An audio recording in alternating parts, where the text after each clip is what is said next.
Going to another episode of HardFoul Radio. This is the show that, values time and puts God first. Appreciate everybody for joining me for another wonderful Wednesday. It is nice and early here in the morning. Glad you decided to wake up with me. Appreciate you. So, let's get started. You ever seen those forms on the internet where it says public apology and it relates all the reasons like didn't know better, I believed the hype, I didn't study, I didn't believe? I have to write one of those for the Indiana Pacers because at no point during the entirety of this playoffs or during the regular season did I really give the Pacers enough credit for being as good as or being as great as they have shown to be. The Pacers are up 2-0 on the Cleveland Cavaliers. And look, when you get to this point, when it's a race to 4 and you're in the playoffs, even if you want to say, well, the Cavs were a 60-plus win team, and I think Donovan Mitchell is the best player, you can use all the excuses. The Pacers are up 2-0, and they deserve the respect of being up 2-0, heading back home. They deserve the credit of being up 2-0. They have beaten Giannis, who, say what you want about the Bucks as a roster in totality. Giannis being still one of the best players in the NBA, and now up 2-0 on the 1-seed Cavs. I was wrong. It's not Monday. It's not hard left. I already gave them the hard left spot for this week. I was wrong about them. I'm wrong again. This is now the time when we do hard left and hard right. Part of it is you have to, I believe as a person, be willing to admit when you're wrong. The other part is once you've admitted you're wrong, change the way you think, change the way you view, and reassess what you were wrong about. Tyrese Halliburton, who is a guy who I was never super high on or super crazy about, even when about 2 years ago he started to build up a lot of steam and momentum because of the 2010 games. Look, I'm wrong. If you want to go to pure basketball, right? There's been a lot of talk this season or this postseason on the internet about we're back in the too big era of basketball. And I've called all these people stupid because that's just basketball. Power forward and center have existed forever. Because we've had LeBron and Steph and this Warriors run, we have felt like, oh, everyone can play positionless basketball. Well, not everyone has LeBron James and Steph Curry and Draymond Green. So no, everyone can't play positionless basketball. Point guards, especially the old school point guard of let me run an offense. Let me get my guys into position. I know we love the scoring point guards. We love Ja. We love Russ. We love these guys who can get you 20 plus, 25 plus a night. Tyrese Halliburton is a true point guard. And as someone who grew up being such a big fan of Chris Paul, it is a disservice to him. And I'll say it, stupid on my part for not ever acknowledging him or giving him the proper credit he deserved, being the best true point guard in the NBA. Just flat out, that's what he is. He is the best true point guard in the NBA. He can run an offense. He can get his guys involved. He doesn't have to be the primary scorer just because he's the point guard. He can set guys up. He's getting assists. He's running an offense. He's doing all that stuff. And I have just never truly given him enough credit. So again, in that apology form that I got to write, let me say, my first apology, Tyrese Halliburton. What's the Shaq mean? I was unfamiliar with your game. Apologize and let me apologize for being not just unfamiliar with your game, but ignorant about your game. Secondly, the role players on this team. Neiman, Miles Turner, Obi Toppin's even playing well. Like, this team doesn't have the quote-unquote star power or even the starting lineup quality of the Boston Celtics or the New York Knicks or even the Cleveland Cavaliers. And it doesn't matter. They're just flat out better. You don't have to have, the way you build a team is not, can I acquire more talent than everybody else? Yes, that's a good start. That's helpful. It's really cool when you can do it, but not everyone can be the Boston Celtics. Not everyone can be the Knicks and acquire trades and have Villanova connections. They've built an actual team in Indiana. Everybody has a role. Everybody has a purpose. They don't just live and die. That's the other thing, too. The last part of the apology, they don't just live and die on the three-point shot. Yes, they shoot threes, but they're not the Celtics shooting 40-plus threes a game. So the way they built this team, this is an old-school basketball team at its core. They have a real point guard. They are running a real offense. You see no Darius Garland, how Cleveland has been struggling. Like, yes, Donovan Mitchell had 48 points yesterday. Wasn't enough. It wasn't enough. And Donovan's going to be able to get his. He's a great player. I was so confident the Cavs were going to win yesterday that I already was starting when I was thinking at the beginning of the show. I was ready to come in here and say, how great is Donovan Mitchell, and are we not valuing him because he played for Utah and now plays for Cleveland, and those just aren't big market teams? And then I watched the game. I know it's crazy. We're not used to our commentators, our sports commentators, our media guys to watch every single game. And I'm watching this game and I'm like, how do you not give credit to the Indiana Pacers?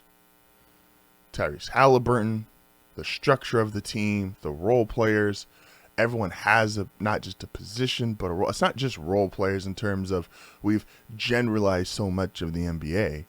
And, you're either a big or you're a 3-and-D guy or you're a lead guard. We have just classified everybody in these small boxes and said, oh, you're either this or get out the league. You're that or get out the league.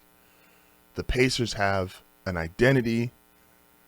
They have actual roles. They have depth. And they have, to his credit, you've heard us talk, me, Tony, Will, everyone here on HardFoul, talk so much about that legendary Dirk 2011 run. Well, who was Dirk's coach during that legendary run? Rick Carlisle. And we got to give the Pacers credit because say what you want, and even if you think and I probably, again, gun to my head, would say the Celtics are still better. The Celtics should still convincingly win a series against them. But the Pacers are going to be in back-to-back Eastern Conference Finals. That means something. So, Indiana, the state of Indiana, the Pacers franchise, Tyrese Halliburton, Rick Carlisle, Miles Turner, take all of you guys. This is my public apology. I was just wrong. I accept it. I was just wrong on you guys. Congratulations. Pacers up 2-0 in the series against the Cleveland Cavaliers. Incredible stuff, man. And and I always say this is what's so cool about sports. Nobody has to be on your side. No one has to believe in you. No one has to give you anything. You go out there, you play the game, you kick ass, you take names, you prove your point. And that's why the Pacers are up 2-0 and most likely headed to the Eastern Conference Finals. Incredible stuff, man. Then to the other game last night. This is another one. I was ready to write I have so many Anthony Edwards coronation speeches ready to go. How great I think he is, how great this Timberwolves team can be. I've been saying if they get to the NBA Finals, Anthony Edwards is going to be the face of the league, and I still believe that. But last night, and we're going to get to the Steph Curry injury, it felt like the Wolves were feeling themselves. It felt like the Wolves, after beating the Lakers, started reading all the headlines. Man, they're really good. Man, Anthony Edwards is going to be the face of the league. Man, even Rudy Gobert, look at what he's doing. 2020 game, he's out there playing like Shaq. Oh my gosh, how amazing are these guys? Everybody was giving them flowers. Everybody was giving them congratulations. And myself included, we're looking at the Warriors going, man, Warriors are, they barely beat the Rockets. I talked about how they reacted to beating the Rockets and that feeling like, for a team that has won with Steph and Draymond, who have won so many titles, and a coach, that it felt like this was a really overreaction to winning a first round series, even if it was tough, even if it was physical. Just felt like an overreaction for a team with those kind of accomplishments. And they came out last night, and this is with, by the way, Steph being gone. So Steph injures his hamstring in the second quarter, does not return to the game. The Warriors, they make it muddy. They make it tough. They slowed down the game tremendously because they don't want to get with no Steph. They didn't want to get in an up and down game with the Wolves. And congrats to the Warriors. Again, I have, and I'm still probably going to revisit it. We'll see how the series turns out. Some opinions on Steve Kerr. But congrats to Jimmy Butler. Congrats to Draymond Green. Congrats to Buddy Hield, who's been playing out of his mind. The Warriors, that is what a championship team does. Just, there's no other way to put it. That is what a championship team does. They just grind it out. They figure it out. The game wasn't going their way. Steph gets hurt.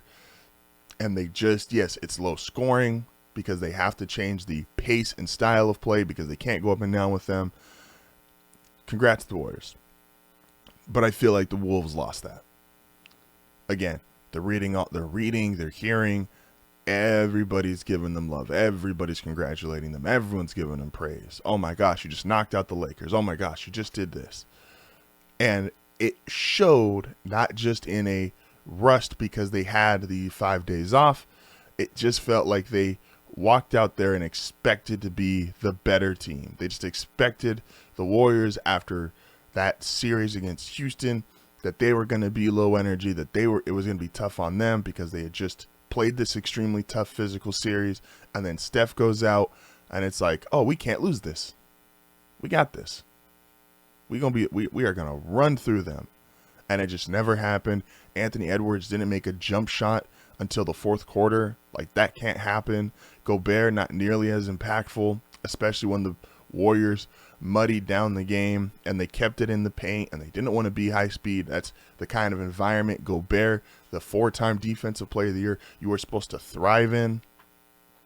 And it just felt like a lot of, we're giving the Wolves all this love, all this credit, and it was a sign of immaturity. They were not ready for all the praise.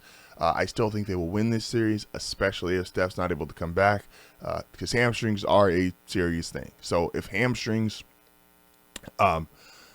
the hamstring is not able to recover and he can't come back for this series, I'm obviously still going to go with the Wolves over the Warriors. But last night was a sign of, yeah, this team is still young. Yeah, this team still has some immaturity issues. They were reading everything, hearing everything. It was all good, all love, all just, praise on them. And they just weren't ready to handle it. And this will be a learning experience. And I still think Chris Finch is a great head coach. I think he will galvanize the team. I think they come back and win this series. But that was a lesson to be learned for the Minnesota Timberwolves.